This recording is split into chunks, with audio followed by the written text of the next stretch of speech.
ಕಳೆದ ವರ್ಷ ನಟ ದರ್ಶನ್ ರೇಣುಕಾಸ್ವಾಮಿ ಕೊಲೆ ಪ್ರಕರಣದಲ್ಲಿ ಸಿಲುಕಿ ಮೊನ್ನೆಯಷ್ಟೇ ಜೈಲಿನಿಂದ ಹೊರಗೆ ಬಂದಿದ್ದರು.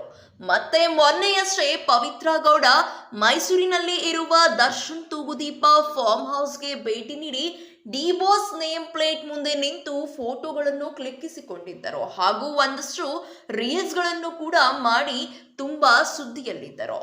ಹೀಗೆ ಒಂದಲ್ಲ ಒಂದು ಸುದ್ದಿಗೆ ದರ್ಶನ್ ಹಾಗೂ ಪವಿತ್ರ ಗೌಡ ಸುದ್ದಿಯಲ್ಲಿ ಇರ್ತಾರೆ. ಅದೇ ರೀತಿ ಈಗ ದರ್ಶನ್ ಮತ್ತೊಂದು ವಿಚಾರಕ್ಕೆ ಸುದ್ದಿಯಲ್ಲಿದ್ದಾರೆ. ಎಲ್ಲರಿಗೂ ಗೊತ್ತಿರುವ ಹಾಗೆ ಮೈಸೂರಿನ ನರಸೀಪುರದಲ್ಲಿ ದರ್ಶನ್ ಫಾರ್ಮ್ ಹೌಸ್ ಇದೆ.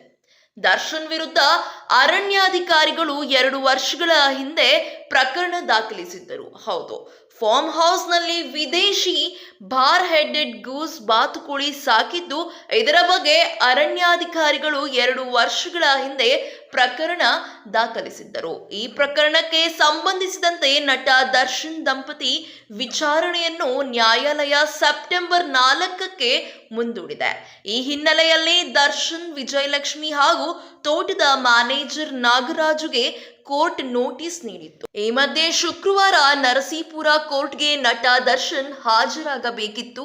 ಅವರ ಪರವಾಗಿ ಹಿರಿಯ ವಕೀಲ ಬಸವಣ್ಣ ಕೋರ್ಟ್ಗೆ ಹಾಜರಾಗಿದ್ದರು.